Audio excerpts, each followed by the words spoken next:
अस्सलाम वालेकुम। वीडियो की तरफ जाने से पहले मेरी आपसे गुजारिश है कि आप इस चैनल को ज़रूर सब्सक्राइब करें ताकि हर नई आने वाली वीडियो आप तक पहुंच सके।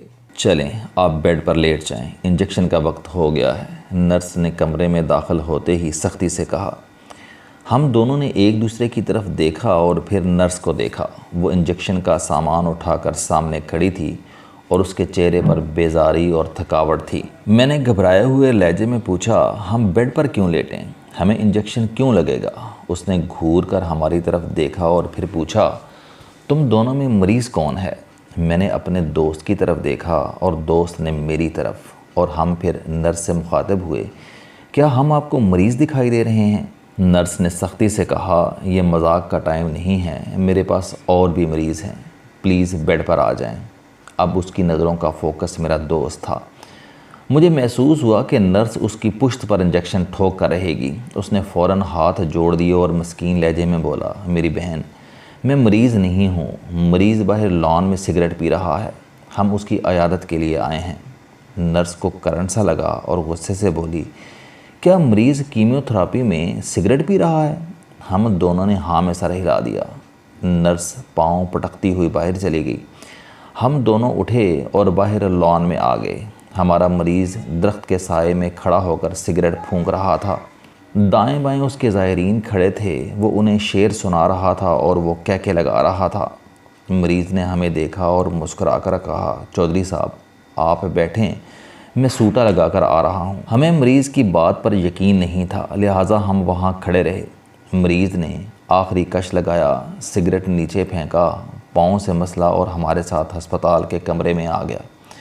मैंने मरीज़ को रास्ते में नर्स की वारदात सुनाई तो मरीज़ ने कह लगा कर बताया कि नर्स नहीं होगी, पुरानी तमाम नर्सें मुझे जानती हैं।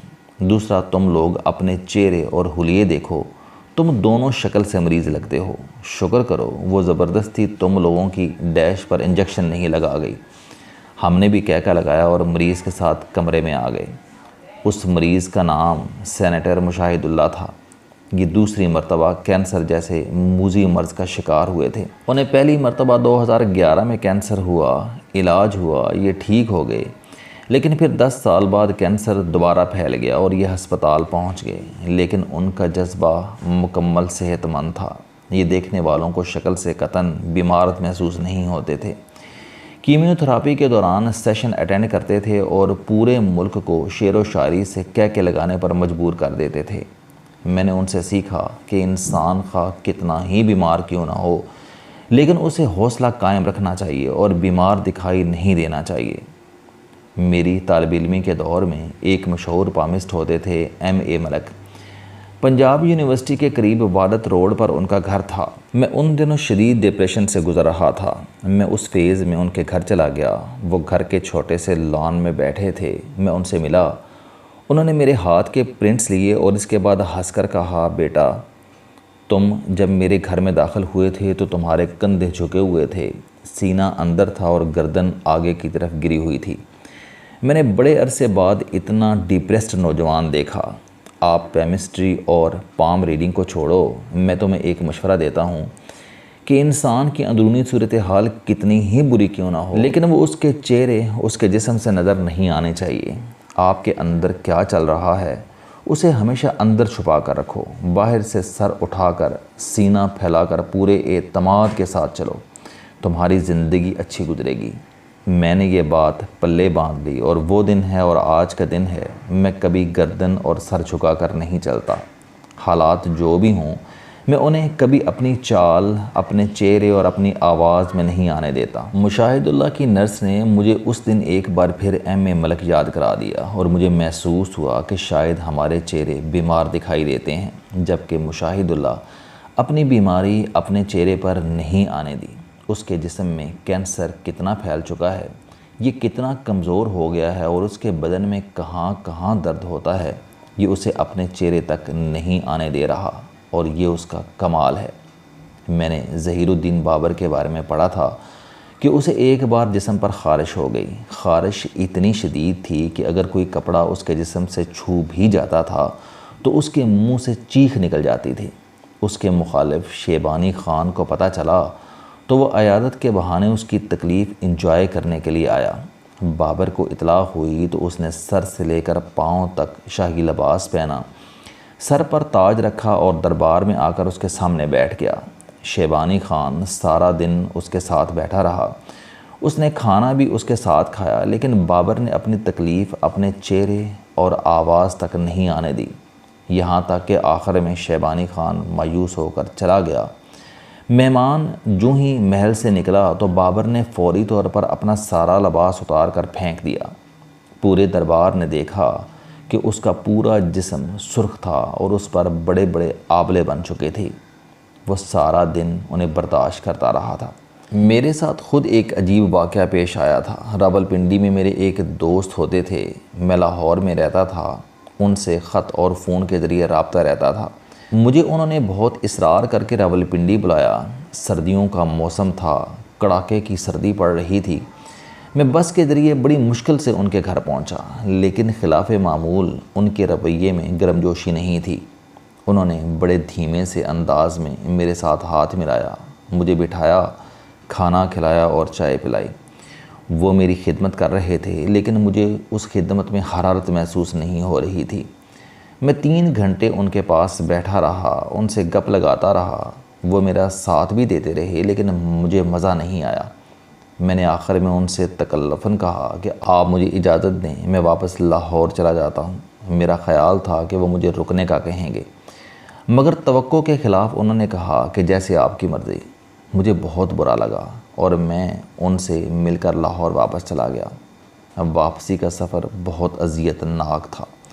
بہرحال قصہ مختصر، میرا دل ٹوٹ گیا اور میں نے ان سے قطع تعلق کر لیا۔ 10-12 سال بعد ان سے سرراہ ملاقات ہوئی تو میں نے شکوہ کیا، وہ خاموشی سے سنتے رہے۔ میں جب اپنی بھڑاس نکال چکا تو وہ آہستہ سے بولے، جاوید صاحب، میں آپ سے شرمندہ ہوں۔ میں نے خود آپ کو بلایا تھا، لیکن جس وقت آپ میرے گھر پہنچے تھے اس وقت تازہ میرے بیٹے کا انتقال ہوا تھا۔ میرے گھر میں میت پڑی تھی۔ میں نہیں چاہتا تھا کہ آپ کو پتہ چلے اور آپ کی چھٹی خراب ہو جائے، چنانچہ میں نے اپنی بیوی کو سختی سے کہا کہ اندر سے رونے کی آواز نہیں آنی چاہیے، میرے مہمان کو ڈسٹرب نہیں ہونا چاہیے۔ میری بیوی نے اس صورتحال میں چائے بھی بنائی اور کھانے کا بندوبست بھی کیا۔ میں بھی آپ کے ساتھ گپ لگاتا رہا، لیکن باپ ہوں، گفتگو کے دوران میرا مائنڈ آف ہو جاتا تھا۔ آپ نے یقیناً اسے سرد موری سمجھا ہوگا۔ بہرحال قصہ مختصر، آپ جو ہی رخصت ہوئے، میں اور میری بیوی سیدھے بیٹے کی لاش پر گئے اور اس سے لپٹ کر دھاڑیں مار مار کر روئے۔ ہم نے اپنے رشتہ داروں اور عزیزوں کو بھی اس کے بعد اطلاع دی۔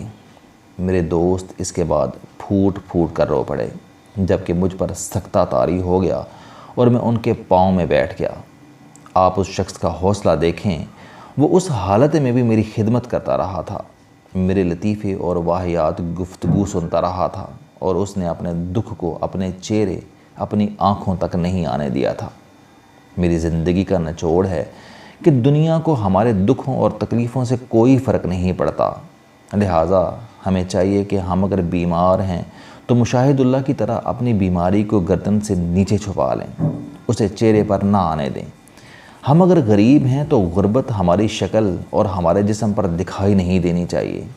ہم اگر ناکام ہیں تو ناکامی ہمارے حلیے، ہماری صورت پر نہیں آنی چاہیے، اور ہم اگر خوف زدہ ہیں تو خوف ہماری آواز، ہماری آنکھوں اور ہماری شکل میں نظر نہیں آنا چاہیے، اور ہم اگر جاہل ہیں تو بھی ہماری جہالت ہماری صورت اور ہماری گفتگو تک نہیں پہنچنی چاہیے۔ یقین کریں زندگی اچھی گزرے گی، ورنہ لوگ لوگوں کو جیتے جی دفن کر کے چلے جاتے ہیں۔ السلام علیکم، آپ سٹوڈنٹ ہیں، کوئی جاب کرتے ہیں، کاروبار کرتے ہیں، یا پھر آپ گھریلو زندگی گزار رہے ہیں۔ اگر آپ اپنی زندگی کو بدلنا چاہتے ہیں تو اس چینل علم دوستی پر آپ زندگی میں کامیابی کے لیے جاوید چوہی صاحب کے موٹیویشنل، سوشل، سیلف ڈسکوری سے ریلیٹڈ اور صحت سے متعلق بے شمار کالم سن سکتے ہیں۔ میرا دعویٰ ہے کہ یہ چینل آپ کی زندگی بدل دے گا۔ اس چینل کا مقصد اچھی باتیں معاشرے میں پھیلانا ہے، اور اچھی بات کو دوسروں تک پہنچانا صدقہ جاریہ ہے۔